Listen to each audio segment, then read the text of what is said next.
Ação, família! Olha eu aqui, seu parceiro de todas as horas, Fernando Rodrigo. Palmas, editor! Estamos no nosso novo vídeo no canal e antes da gente começar, eu quero te pedir o quê? Você já sabe, salve a Amazônia. Já fez um post, senhora Roberta, de salve a Amazônia? Não, porque você não mora lá? Isso é péssimo, péssimo, que vergonha. Gente, quero falar com vocês sobre autossabotagem. Você sabe o que é autossabotagem? Você sabe por que algumas pessoas desenvolvem esse comportamento? Então, é um tema que tem feito sentido para mim e de um tempo para cá eu tenho pensado sobre o que gravar, quais conteúdos trazer e eu tenho tido uma sacada que é trocar uma ideia com vocês. Então a gente tem aberto uma caixinha de perguntas no Instagram. Vitor, se tiver como tu bota aqui em algum lugar da tela o nosso Insta, inclusive segue a gente lá, @FernandoRodrigo_01.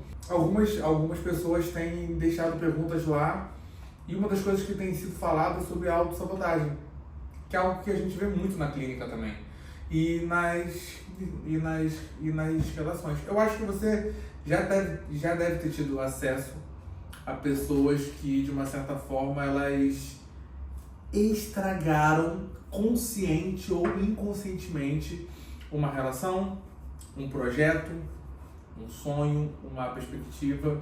E sim, isso é autossabotagem. Você já viu Scooby-Doo? Scooby-Doo? Salsicha! Scooby-Doo! Scooby-Doo, ele é um desenho interessante, porque muitas vezes tem um fantasma lá, e quando você puxa o capuz daquele fantasma, tem um personagem, alguém que estava no meio do desenho, sacou? Acaba que quando puxa ali o capuz, tem alguém ali embaixo, que é alguém que estava durante o desenho.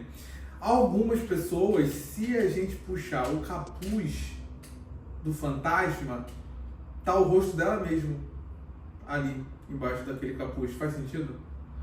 Algumas pessoas, elas são o rosto por detrás do seu próprio capataz. São elas que têm impedido os seus próprios sonhos. Existe alguns casos onde a própria pessoa é ela que é a responsável por bloquear ali, entendeu? Por afastar aquele projeto, aquele sonho. E a autossabotagem é isso, é quando eu mesmo sou o responsável por não tocar à frente.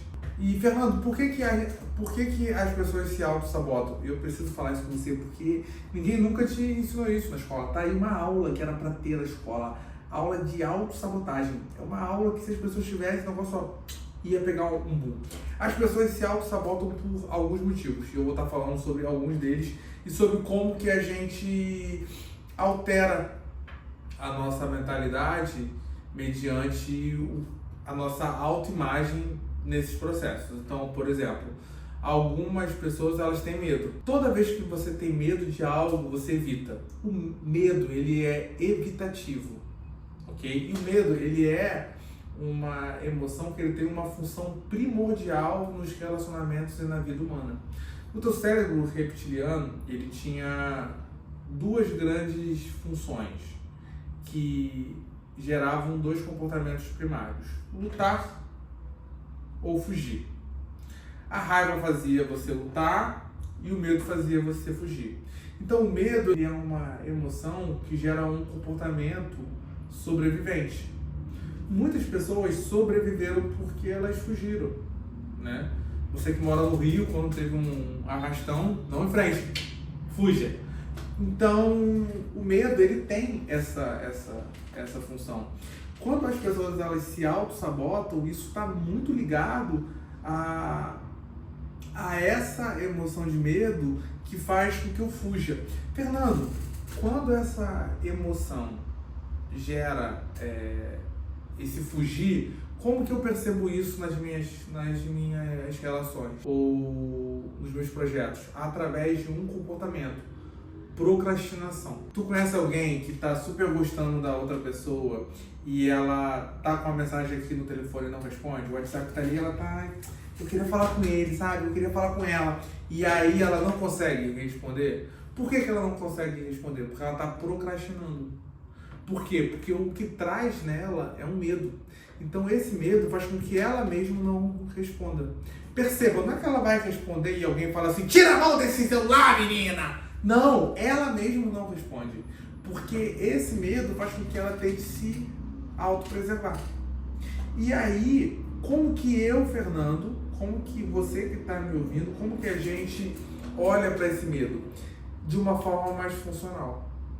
O problema não é o medo, o problema, pega esse código, o problema é o pânico. O pânico é o excesso de medo. O pânico é o que faz com que você não entenda de forma racional esse medo. Então perceba, você vai responder a mensagem, mas como que eu, Fernando, vou estar lidando com isso? Através de algo que é mindfulness, que é aqui e agora. A gente já falou disso aqui nesse canal, inclusive. É uma ferramenta que vira e mexe a gente vai estar voltando. Quando eu respondo a mensagem, responder a mensagem é só responder a mensagem. Agora, o que o medo faz? O medo vai linkar com outras crenças que a gente vai falar em outros vídeos. Por exemplo, crença de abandono. Toda vez que eu achar que eu vou ser abandonado, isso vai fazer com que eu auto-sabote. Então, eu vou me auto-sabotar, porque é melhor eu não responder. Pega esse código, é melhor eu não responder do que eu ficar sem resposta. Então, eu prefiro não responder do que correr o risco dele não responder a minha resposta. Fez aí um sentido, minha cameraman? Por isso que eu sempre te respondo, né? Você manda mensagem, papai na hora responde. Então, passa muito por isso aí. Fernando, o primeiro é o medo. Qual é a segunda emoção que pode gerar um comportamento evitativo? Simples, autoimagem. Se eu tento preservar a minha autoimagem através de algo chamado aceitação, eu nunca vou estar disponível para ir em busca dos meus projetos. Pega esse código. Alcançar projetos é desagradar pessoas. Se você não está disponível para desagradar pessoas, fica no lugar que você está. Pegou isso aí? O código é: quem não faz nada não desagrada ninguém. Então, se você quer agradar a todo mundo, faça nada. E ó, nem acho que isso é possível. Acho que alguém vai falar, viu fulano, ele é um preguiçoso, não faz nada da vida dele. Então, assim, o código é: não desagradar não é uma opção. Se você cria, sabe, esse insight na tua mentalidade, você se altera de uma forma, assim, absurda. Todas as vezes que as pessoas sentaram aqui no sofá e elas entenderam que o lugar para o qual elas estavam indo só era possível chegar se elas estivessem disponíveis para desagradar, as coisas ficaram mais leves. Porque eu não desagrado de forma intencional. Pensa nesse código. Eu vivo de forma intencional. O desagrado, ele é uma consequência dessa intencionalidade. Lá atrás, na minha formação, um cara que eu ouvia muito e que fazia sentido para mim era um cara chamado Sartre. O que o Sartre falava? Tinha um tópico dele que é algo bem legal, que se chama autenticidade.